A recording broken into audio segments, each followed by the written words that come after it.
Okay, this is the Destiny Richard Wolff debate review. I thought Destiny did really poorly here. It was a shocking debate. I'm not sure if anyone was able to actually unironically watch all the way to the end. I know I couldn't. It was just incredibly tedious, dancing around definitions. And I think Destiny should get more blame than Richard on this. Richard was incredibly long-winded, but he was still actually delivering clear points. But Destiny just it appears as if he wasn't quite understanding the points that Richard was making. Now I'm going to start this review at about 21 minutes in because the opening statements were whatever. Just to refresh anyone, at this point, what's happened is Richards provide a few different definitions of the kind of socialism that exists. He's talked about China, he's talked about the Soviet Union, and said, oh, well, actually, these, we can point at these countries as examples of socialism working. Destiny's main point is, we've known there's been plenty of socialist countries, but typically they just perform far worse than capitalist countries. So we're right about here. I think Destiny is wanting to get this chat. I think he's about to ask this question now of what is socialism. So we're going to start here, and I'm going to basically kind of just describe and point out, what the arguments actually are and why Destiny is not adequately responding to them. Why he's losing. He completely lost everything that I saw. So here we go. Let's check it out. Does as well. The leaders of Saudi Arabia right now call themselves capitalists. Can I ask you, when you say socialist, what do you mean when you say socialist then? I'm trying to understand what this means. Can you give me like a cohesive, coherent? Right. That's good. No, let me answer. There are a variety. I'll give you three basic strains right now.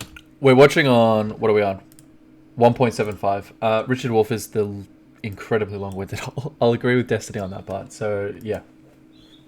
This is for your benefit as well as mine. They don't exhaust it, but they enable us to have a conversation. One strain. You leave enterprises in the hands of private capitalists, but you recognize that the capitalist system is so flawed, for example, in terms of inequality, in terms of business cycle instability, that you give a role to the government of massive intervention, rules, regulations, laws. Let me give you some examples. In France, it's the law that once you begin working after graduating from high school or college, every employer has to give you 5 weeks of paid vacation from the beginning. Nothing like that exists in the United States. But this is a society that won that for its people, by the way, by socialists who did that, and put that on the books, as it is on most European countries. And socialists do that because they believe for them that socialism is when the government comes in and regulates. That's one kind. Here's a second kind. These second kind of socialists, they don't believe it works real well if you do that. It's not enough. So they want to take a different step. They want the government to come in and actually own and operate enterprises, not merely regulate them with rules and laws. Then there's a third kind, which I stressed a few moments ago, which is not about the government. Doesn't care all that much whether the government runs an enterprise or the private does. They can figure out, whichever one works better. Let's be real practical. But for them, what socialism means is the transformation of the everyday life of working people. No longer do you go to work with other people telling you what to do, where to sit, what machine to use, what raw material to work on. And at the end of the day, you go home and you've got nothing more to say about what you poured your brains and muscles into. No. For these socialists, like me, the crucial thing is to reorganize the workplace, to bring real democracy, can you believe it, to the place where we work. In a country that claims to be democratic, we don't have democracy in the workplace. We have a tiny group of people telling the majority what to do, fully unaccountable to that majority. If we really believed in democracy, this kind of socialism argues, we would recognize that that's where adults spend most of their adult life, at work. And if you really believe in democracy, it should have been installed in the workplace. But capitalism doesn't permit that. The folks at the top want to keep the power to keep their inordinate wealth, even at the expense of no democracy and of a growth record inferior to what Russia did in the 20th century and what China is doing now. And that's an enormous price to pay. Okay, so let's just... What is Richard saying here? So he's provided three definitions for socialism.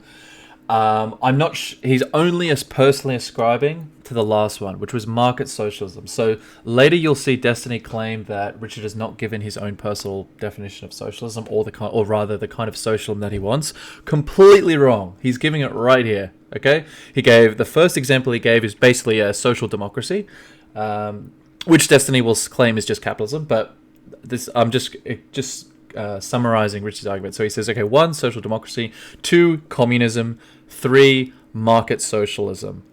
Now, I'm not necessarily saying I agree with any of those. I'm just merely... That's his argument, okay? And he's also included with that. He said, look, I'm a social democrat. I'm not a communist, but I do believe in market socialism. So now Destiny is going to argue that the first example isn't a good example of socialism. So now I don't know why Destiny decided to make this argument. Richard has given a presentation of socialistic ideas, rightly or wrongly. Again, he only believes in one of them, but Destiny is responding to something that he doesn't believe in. I don't know necessarily why Destiny is doing that, but anyway, we'll keep going. But just to be absolutely clear, Richard gave 3 definitions, and he also stated what his personal opinion is, which is something that Destiny will go back on later. Okay, let's go. If you want to talk about the 2 and 3 definitions of socialism, that would be interesting to me, but I only heard 2 definitions of socialism. Number 1 is just capitalism. I don't know when this redefining happened of taking capitalism plus government intervention and calling it... Wait, let me finish, right? I don't know why this was the case that state intervention into private markets to have some form of regulation or some form of socialized healthcare or giving workers 5 weeks off became socialism. It's clearly not socialism. It's so not socialism that I think Marx himself even said that the state would be heavily required in maintaining capitalism. More so than I guess even Marx was able to foresee, because he predicted a revolution of the proletariat in his lifetime. The idea of the state intervening and providing some sort of social welfare or safety net that's just strictly a capitalist system with some government intervention. If you want to talk about the concept of the government owning and operating enterprises, or number 3, the idea is that the workers themselves have some worker managed thing, I would be interested in discussing either of those 2 options, as I believe all 5 questions I laid out initially apply to them. But for number 1, I guess I wholly reject that as a form of capitalism, as a form of socialism. If you believe it is, I'd be curious if you can tell me what is the difference between the first thing you laid out and any capitalist that acknowledges that some level of government intervention is necessary in keeping the economy going. I'd be glad to explain it to you. The history of socialism gets going in the middle of the 19th century. And at that time, socialists began to argue that capitalism was over, capitalism was done, and a better system was available and should be pursued. And they had a whole bunch of ideas about that. They were a relatively small group. If you know the history of Marx and Marxism, it begins relatively small. As the 19th century progresses, it gets larger and larger. And guess what happens when that movement gets larger? Debates begin to happen inside of it as to what in the world capitalism is. I really wish there was a 4x speed for Richard when he gives these responses, but anyway. And what in the world socialism is. And here we go. Some of the people decided that socialism as a radically alternative system wasn't in the cards. Could never happen in some views, could only happen in a distant future. Well, what then did socialists do in the meanwhile before a real change of system happened? Answer. Advocate for the government to be taken over by universal suffrage. The mass of people would institute a socialism that was, if you like, a step in that direction. An early socialism, if you like. And by the way, there were big debates, pro and con, within the socialist movement about this. But they settled to understand, let's call it one kind of socialism. And that's what you have in Western Europe, in Scandinavia, to this day. Socialist parties advocate that, and the people in that society often vote those folks into power. I'll give you an example. The government in Portugal right now, a perfect example, European country. The government of Portugal is a coalition of 3 political parties. The largest is the Portuguese Socialist Party. The second one is the Portuguese Communist Party. And the third one is the Portuguese Green Party. They were elected as a coalition government in 2016. They were re-elected last year. Parenthetically, if your audience members don't know about this, that's because you live in a society that doesn't tell you about this, even though it's public knowledge to anyone interested in finding out. Those parties push a socialist agenda, by which they mean government rules and regulations. You may not like to call it socialists, but the people involved, and millions of them around the world, do. The other kind of socialism broke away from this first kind in the aftermath of the Soviet Revolution. They were in favor of taking that extra step. Socialism for them meant that the government should take over and operate enterprises, at least the industrial ones, maybe later the agricultural ones. And to underscore their distinction from the other socialists who just wanted government rules, regulations, and controls, they gave themselves the name communist. That's the only difference between them, and it has been that way for nearly a century now, since the Russian Revolution. And then there's this third one, which has to do with transforming the workplace. Those are all socialisms. They argue, they debate, they have a rich literature. We have lots of empirical examples of all 3 kinds in the world, and if people want to think about how they work and what kind of society they produce, there's loads of evidence there. We don't have to hypothesize or pretend or demonize either, because really, it doesn't lend itself to that if you're serious. Okay, first of all, just because the government calls itself socialist, I don't think that that's adequate to define said government as socialist. Do you agree with that? Give another, fine, you can have another. That's what I don't really understand what Destiny's arguing here. I mean, Richard is just sort of laying out, I guess, really, it's almost literally the history of socialism.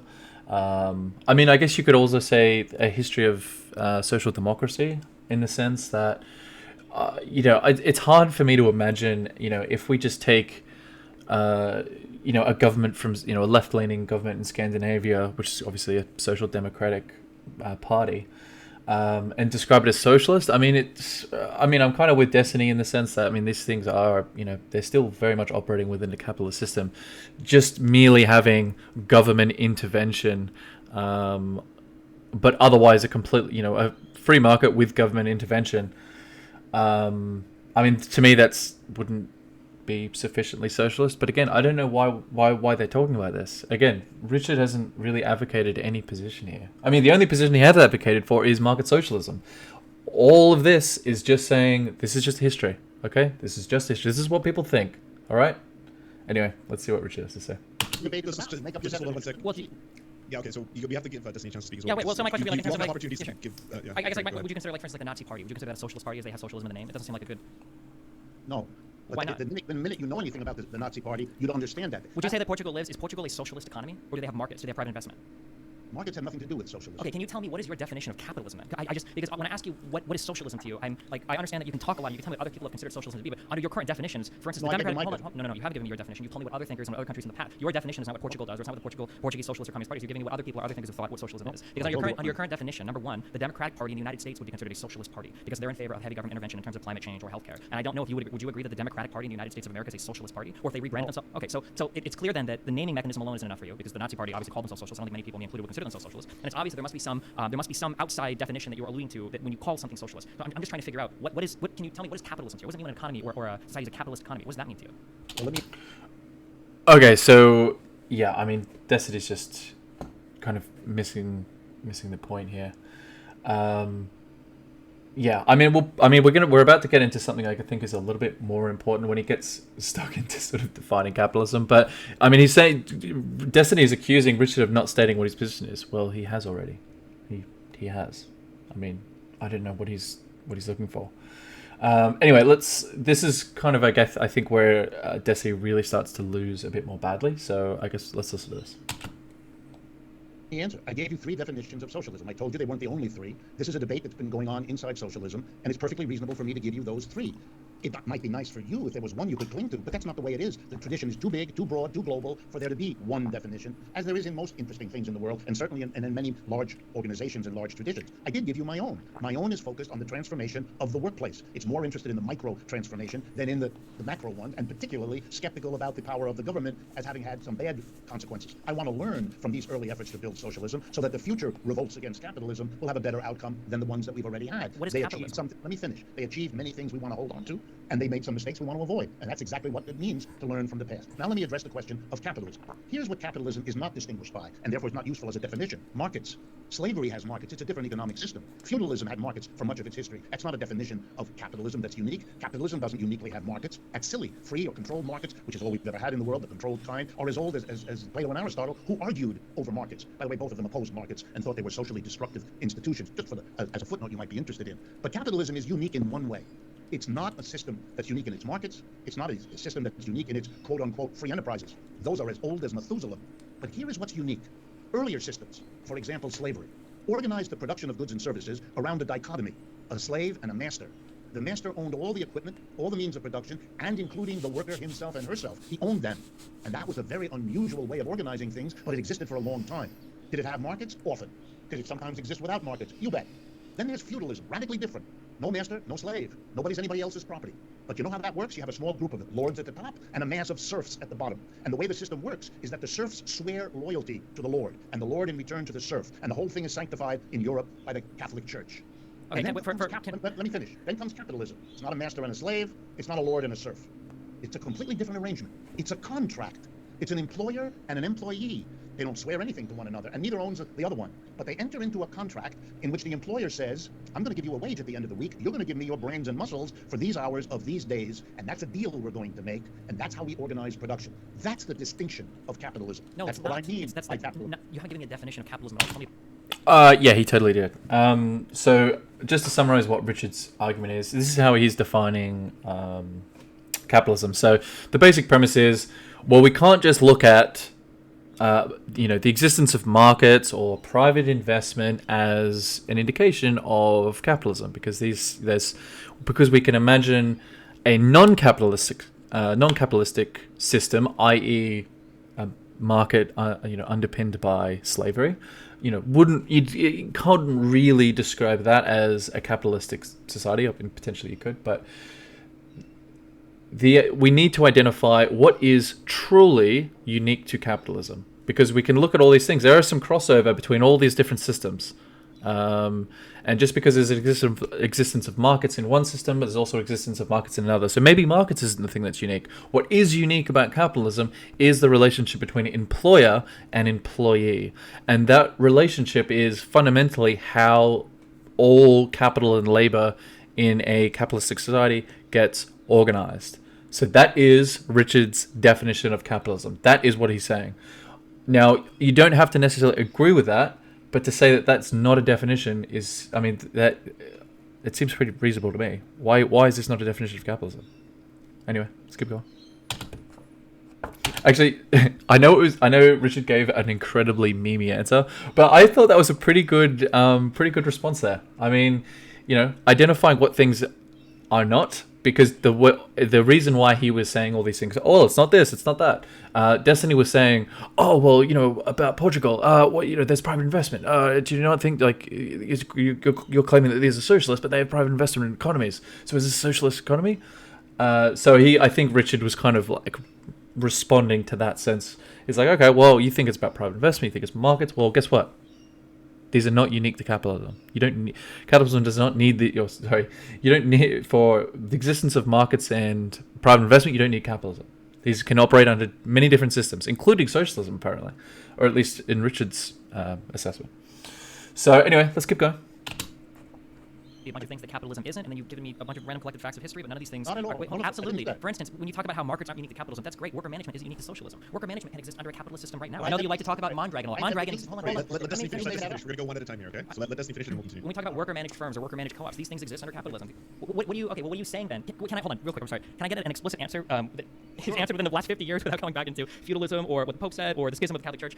I want to know very concretely, without moralizing or loading anything, or without talking about something that happened in 1850. What is capitalism to you? Just Okay, so again, Richard has literally already answered this, but now Destiny's asking the same question, but now this is sort of, I don't want to call it debate tactics, but it's kind of just being a bit more scummy, because he's saying, all right, well, that without morally loading anything and without talking about the schism of the Catholic Church, he's kind of like, attacking the credibility of all, he's sort of accusing Richard of bringing up irrelevant facts, and you're sort of evading the answer, or even moralizing. I don't know why he said moralizing. Like, was there a single statement that Richard said that was kind of did he moralize once?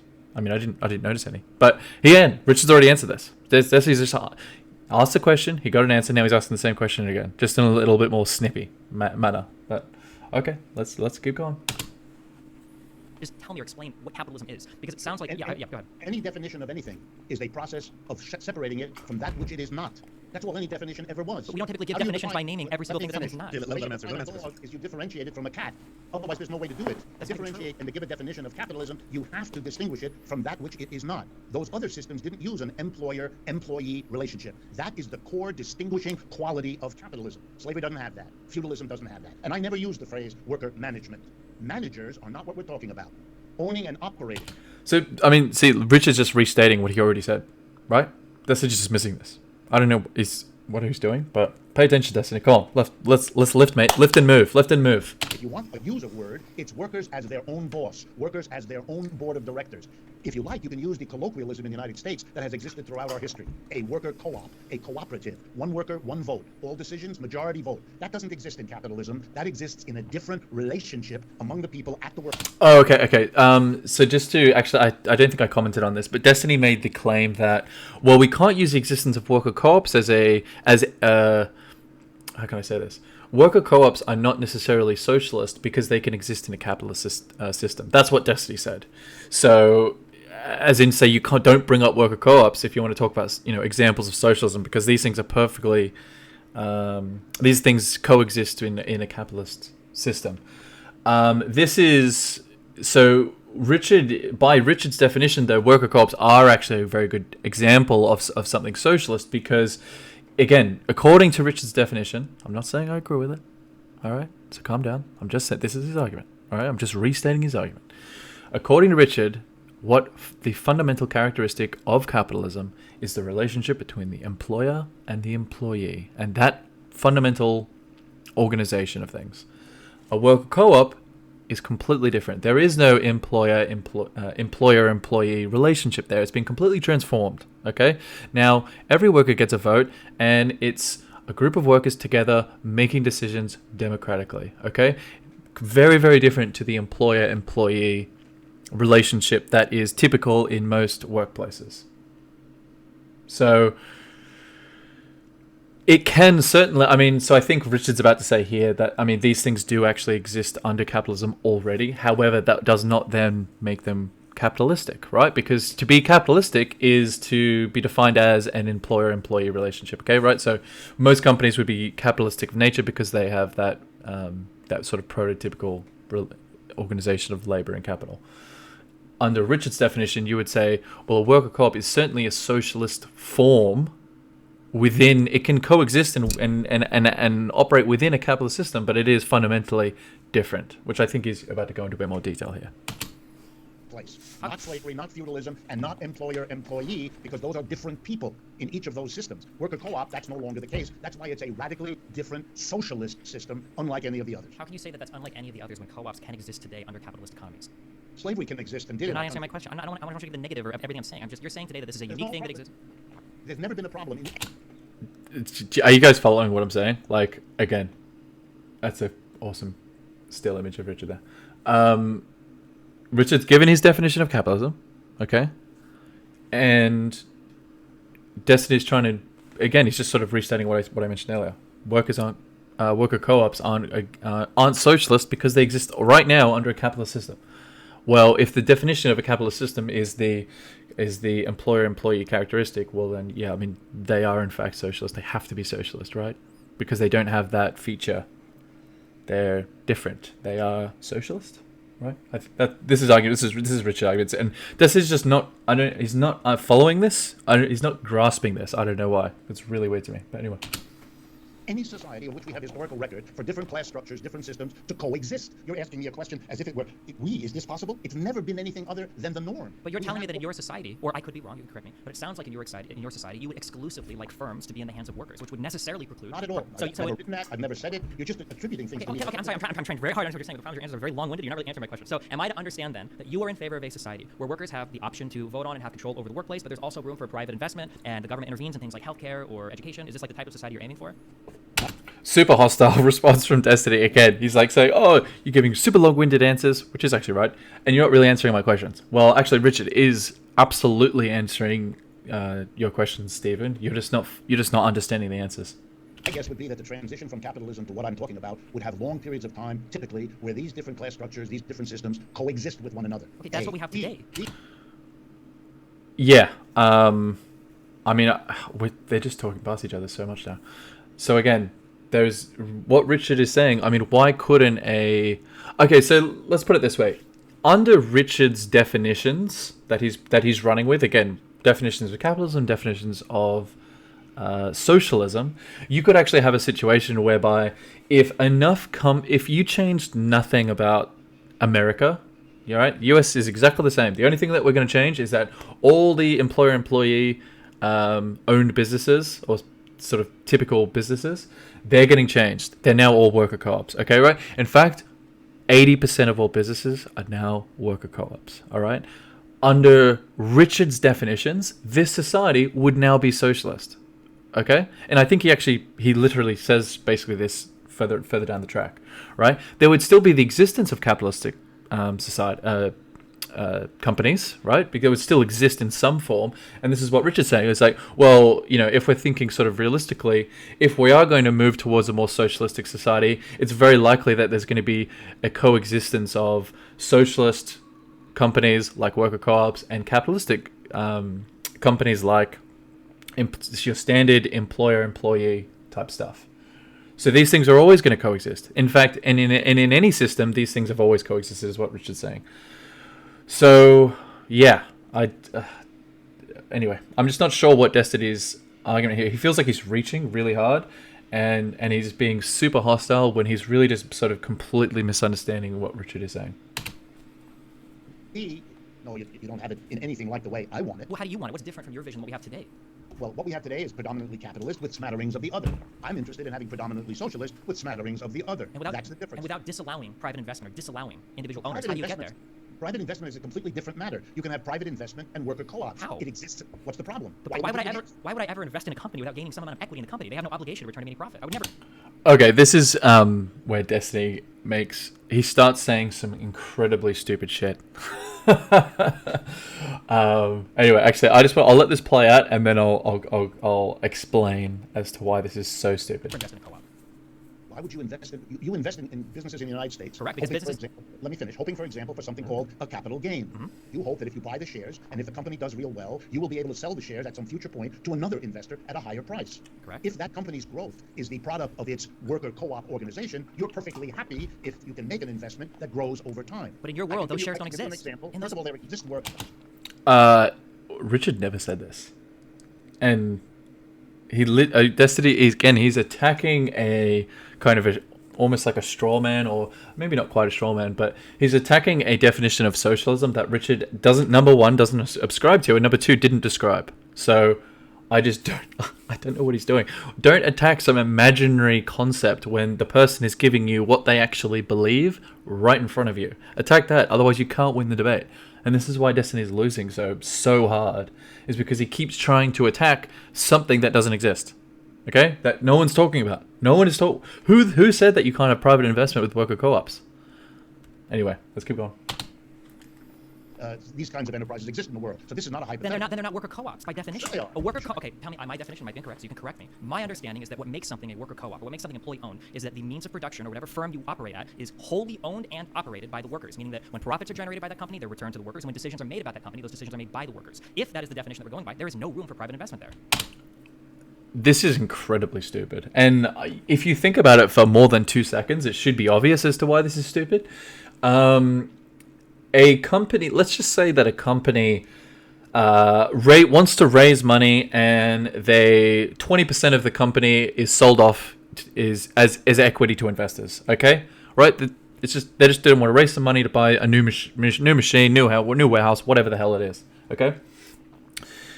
The remaining 80% of the equity is retained by the workers in the co-op.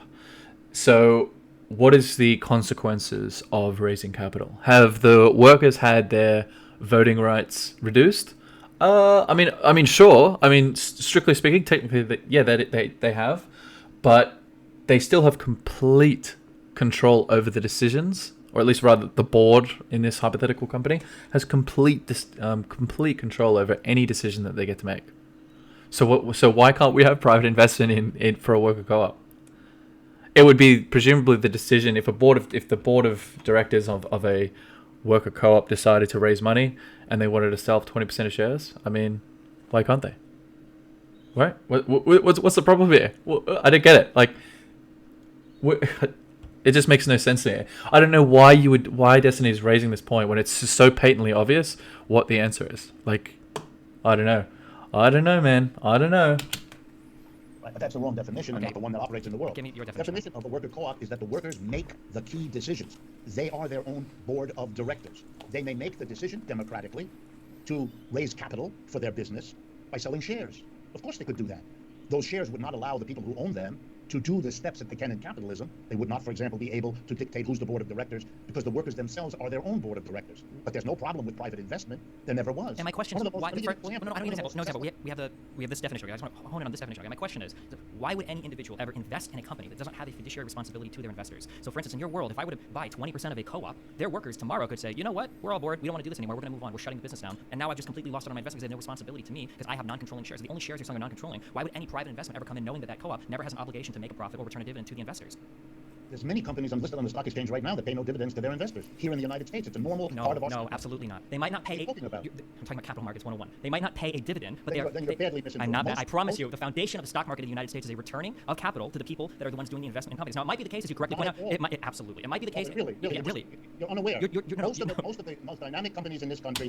Okay, I just want to stop. Just jump in there. What Destiny's arguing here is incredibly stupid. Incredibly stupid. Let's just think about our worker co-op hypothetical. They're raising money. Okay, a non-controlling portion of sales, let's say 20% of shares, gets sold off in order to raise capital.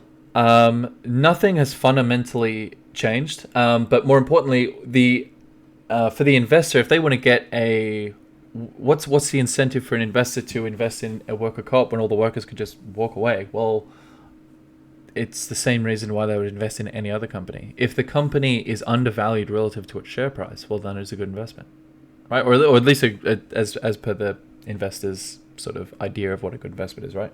But fundamentally, if if there was in fact a real danger of worker continuity, like Destiny's describing, i.e., if I'm going to invest in a worker co-op, well, then there is a chance that all the workers might just decide to pack it all up and just go home and just not work there anymore.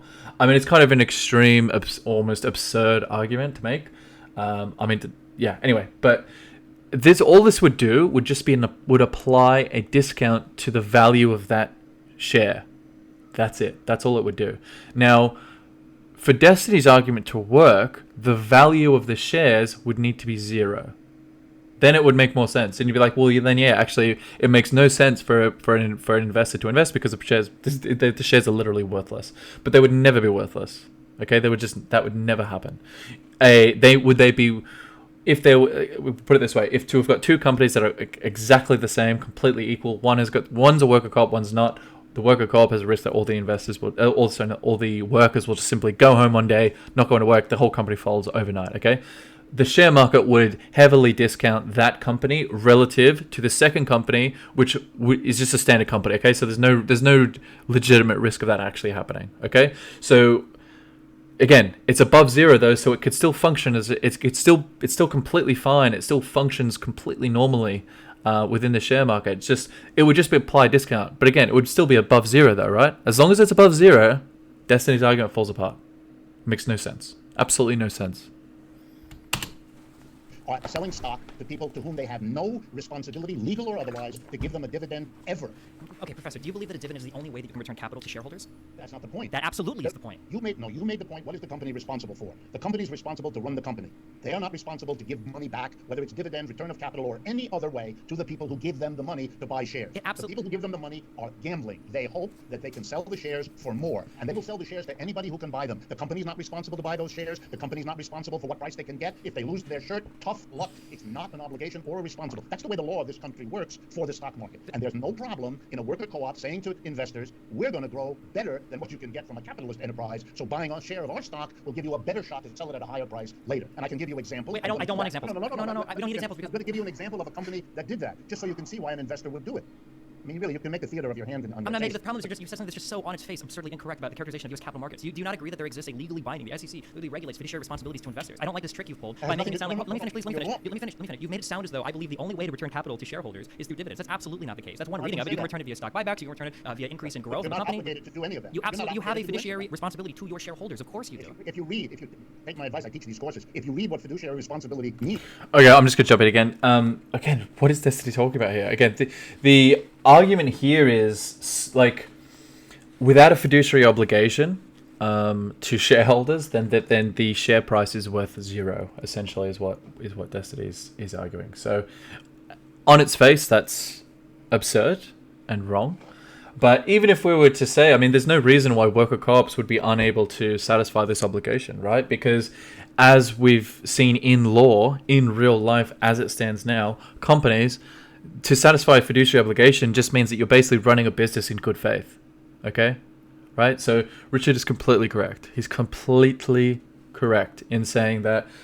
So Richard's always argument is the bar for the fiduciary responsibility is the bar for that is so low that as long as you can demonstrate that you're running a good faith business, you're completely safe. Okay? You're not going to get yourself into trouble because you didn't maximize the returns of your shareholders or didn't make every possible decision perfectly synchronized to the interest of the shareholder. Okay, that's just not how real life works, despite what Destiny is claiming.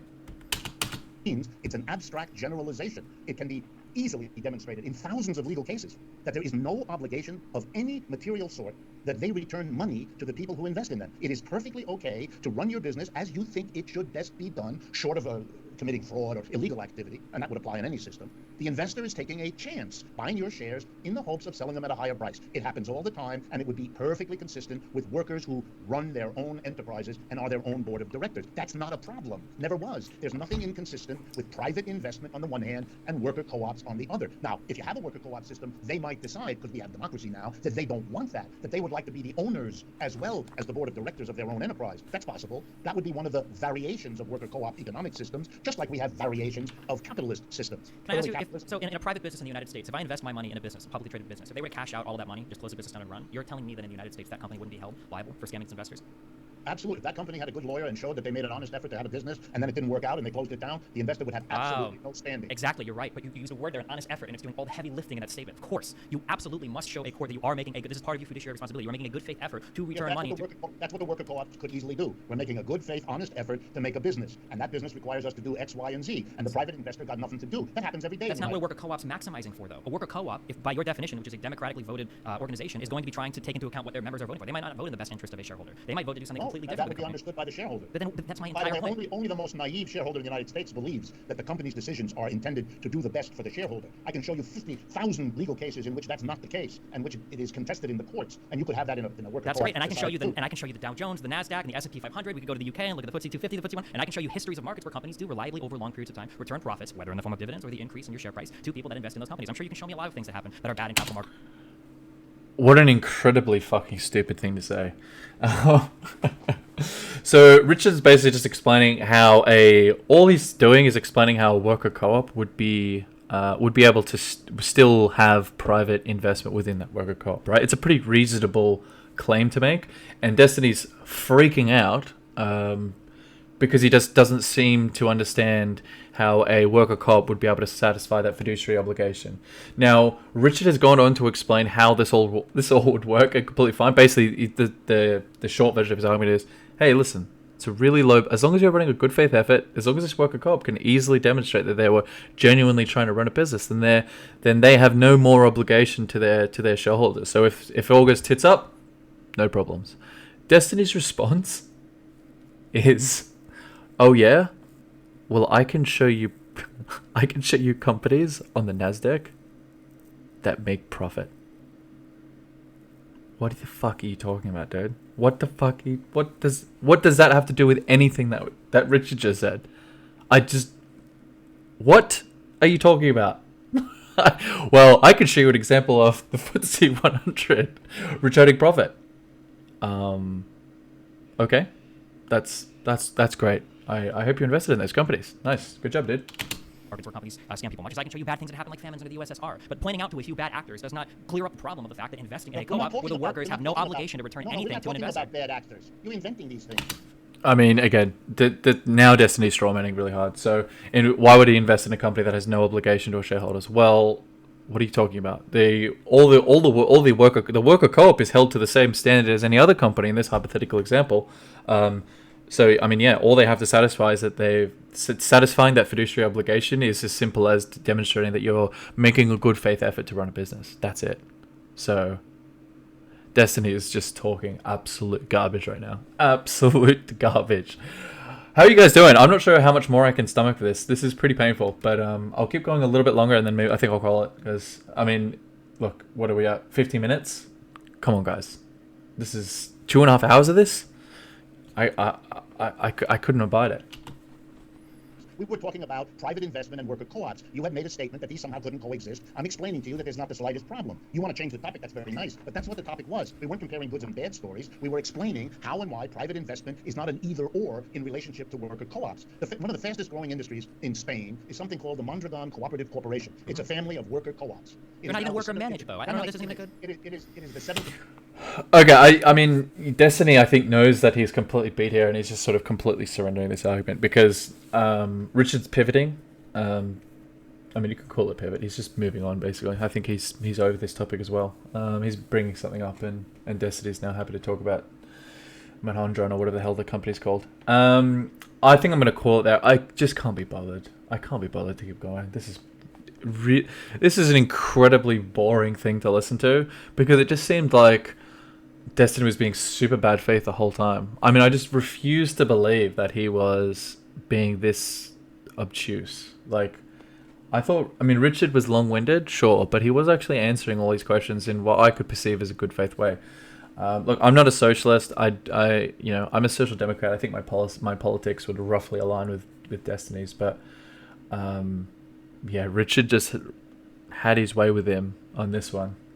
Maybe Destiny did awesome in the back end, but I sure as shit ain't gonna watch it. But let me know what you guys think. I could potentially be persuaded if you guys wanted me to keep going, but I think I'll just call it there.